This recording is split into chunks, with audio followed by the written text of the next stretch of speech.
हे अर्जुन, तुम इस समय ना केवल इस युद्ध भूमि की मध्य रेखा पर खड़े हो, बल्कि तुम्हारी बुद्धि भी जीवन और मृत्यु की मध्य रेखा पर अटकी हुई है। इसलिए तुम अपने कर्तव्य और अपने धर्म से भाग रहे हो, परंतु अपने कर्तव्य से यूं मुंह मोड़ने से या इस युद्ध से विचलित होने से विधि का विधान नहीं बदलेगा, क्योंकि विधाता का निर्णय अटल और अचूक है। तुम क्या समझते हो, तुम्हारे नहीं मारने से ये सब नहीं मरेंगे? नहीं अर्जुन, नहीं। तुम इन्हें नहीं मारोगे तब भी ये मरेंगे, क्योंकि इनके प्रारब्ध ने इनकी मृत्यु का समय, दिन और क्षण तो पहले से ही निश्चित कर दिया है। उसी विधान के अनुसार मैं तो इन्हें पहले ही मार चुका हूं। तुम तो केवल माध्यम मात्र हो। तुम्हारे माध्यम से मैं इन सब का वध करना चाहता हूं। तुम इसे अपना कर्तव्य समझो या प्रारब्ध, तुम्हें इन सब का वध करना ही है।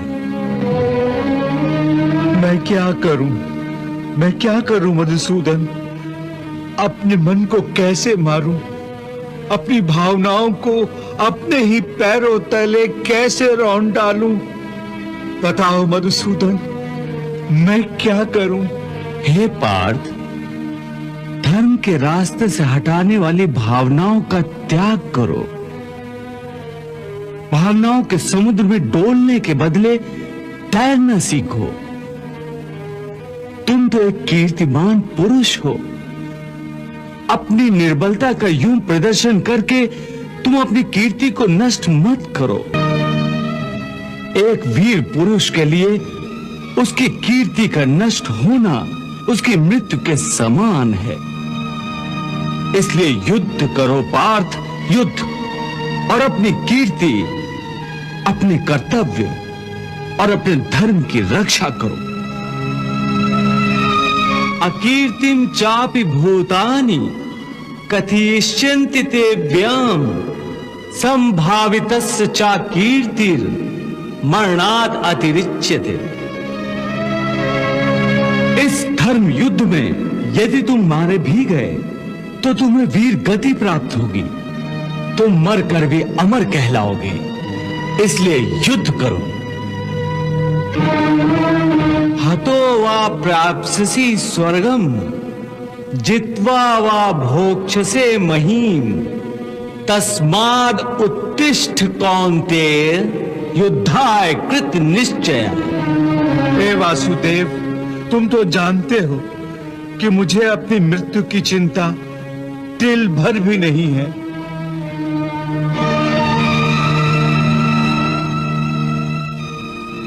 हे अर्जुन, मैं जानता हूं तुम इस धर्म युद्ध में अपने प्राणों की आहुति देने से जरा भी नहीं घबराते। तुम्हारे हृदय की यह दुर्बलता केवल अपने संबंधियों के आदर में है, जो इस धर्म के क्षेत्र में अर्थहीन हैं। तुम्हें अपने संबंधियों की मृत्यु की चिंता है, परंतु तुम्हारा यह विचार तुम्हारे अज्ञान का खुला प्रतीक है। तुम ठीक कह रहे हो केशव। इस समय मेरी बुद्धि अज्ञान के अंधकार में डूबी जा रही है। धर्म क्या है, अधर्म क्या है, मुझे इसका ज्ञान नहीं रहा। मैं कर्म के एक ऐसे दोराहे पर खड़ा हूं जहां से ये पता नहीं चल रहा कि धर्म का मार्ग कौन सा है और अधर्म का मार्ग कौन सा। मुझे ज्ञान के इस अंधकार से निकलने का रास्ता दिखाओ केशव, रास्ता दिखाओ। हे पार्थ, मैं तुम्हें इसी अज्ञान के अंधकार से निकालना चाहता हूं। इस अंधेरे में अंधों की भांति हाथ पैर मारने के बदले अपनी दूर दृष्टि को एक दिशा दो और देखो इस सृष्टि की ओर। इस सृष्टि में जो जन्म लेता है वो निश्चित रूप से मृत्यु के अधीन हो जाता है। इसका अर्थ यह है कि इस मृत्युलोक का हर प्राणी, चाहे वो मनुष्य हो, पशु हो, पक्षी हो या फिर पेड़ पौधा हो, हर सांस लेने वाला प्राणी अपने जन्म के साथ अपनी मृत्यु को भी लेकर आता है। हर प्राणी को एक न एक दिन निश्चित क्षण पर मरना अर्थात अपना शरीर त्यागना ही पड़ता है। इसलिए तुम उनके मरने की चिंता छोड़कर अपना कर्तव्य समझकर युद्ध करो। जातस्य ही ध्रुवो मृत्युर ध्रुवम जन्म मृतस्य च तस्माद् अपरिहार्य अर्थे न त्वं सोचितुम अर्हसि। ये ठीक है कृष्णा, क्योंकि प्रारब्ध में मरना लिखा है। यदि पितामह की मृत्यु का समय आ गया है तो वो अवश्य मर जाएंगे, परंतु मैं अपने हाथों से उन्हें क्यों मारूं? तो स्वयं अपने हाथों से अपने भीष्म पितामह को नहीं मारना चाहते हो? यही सत्य है माधव। मैं अपने भीष्म पितामह को अपने हाथों से नहीं मार सकता। तो ठीक है, मत मारो, परंतु पहले मुझे ये तो बताओ कि कौन है तुम्हारे भीष्म पितामह? कहां है तुम्हारे भीष्म पितामह? ये क्या पूछ रहे हो? तुम्हें दिखाई नहीं देते क्या? वो सामने ही तो है खड़े भीष्म पितामह। वो जो रथ के ऊपर खड़ा है? हाँ, वही तो। पर वो जो रथ के ऊपर खड़ा दिखाई दे रहा है पार्थ, वो तो केवल भीष्म पितामह का शरीर है। मैं पूछता हूं, असली भीष्म पितामह कौन है? कहां है? हे कृष्णा, तुम्हारी बात मेरी समझ में नहीं आ रही है। वो जो दिख रहा है वो भीष्म पितामह नहीं है, केवल शरीर है। इसका अर्थ है कि भीष्म पितामह कोई और है। अवश्य, यही तो मैं समझा रहा हूं। मैं देखो ध्यान से, देखो उस शरीर में जो प्रकाश है जिसे आत्मा कहते हैं, मैं तुम्हें दिव्य चक्षु प्रदान करता हूं। इन दिव्य चक्षुओं से देखो उस आत्मा को।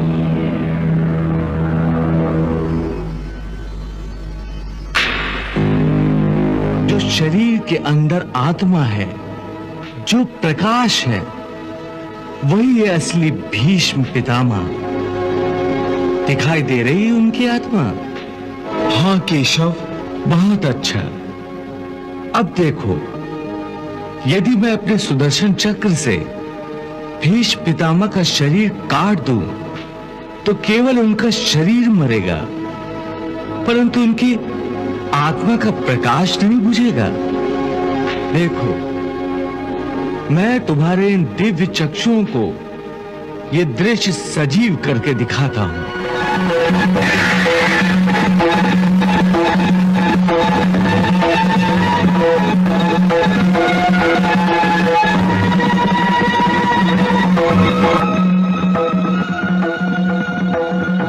देख लिया अर्जुन, मेरे सुदर्शन से केवल उस शरीर का नाश हुआ है, उसकी आत्मा का दिया अब भी उसी प्रकार चल रहा है।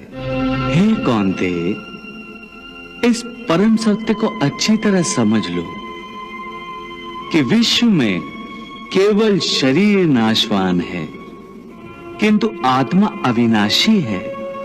शरीर के मरने पर आत्मा नहीं मरती।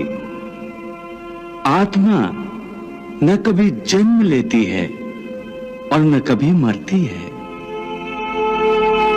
वो अजन्मा, नित्य, सनातन और पुरातन है, जो शरीर को मारने पर भी नहीं मारी जाती। न हन्यते हन्यमाने शरीरे। केशव, तुम्हारी बातें मेरी बुद्धि को भ्रम में डाल रही हैं। तुम दो बातें एक साथ कह रहे हो जो परस्पर विरोधी हैं। तुम कहते हो कि शरीर मर जाता है, परंतु शरीर का एक हिस्सा जिसे आत्मा कहते हैं वो नहीं मरता। नहीं अर्जुन, मैंने आत्मा को शरीर का एक हिस्सा नहीं कहा। मैंने कहा है कि आत्मा और शरीर दो अलग अलग चीजें हैं। जैसे तुम और तुम्हारा कवच दो अलग चीजें हैं। तुम्हारे कवच के दो टुकड़े हो जाएं तो उसका यह अर्थ नहीं होता कि अर्जुन के दो टुकड़े हो गए।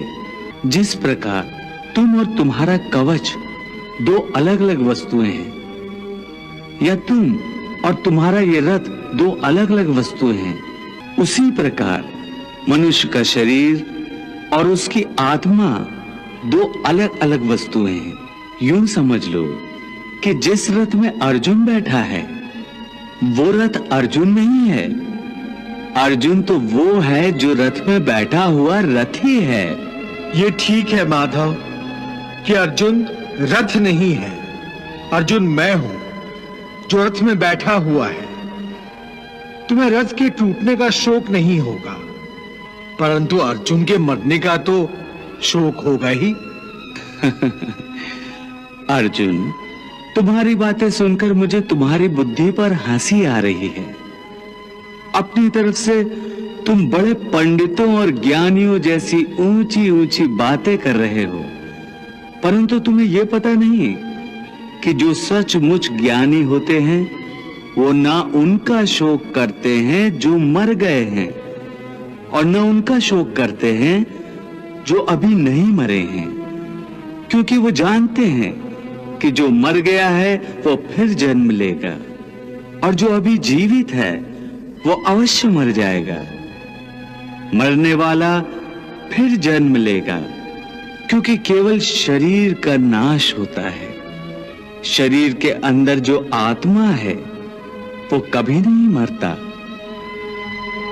हे पार्थ, इस संसार में दो ही वस्तुएं हैं, एक शरीर और दूसरा उस शरीर में रहने वाला शरीरी।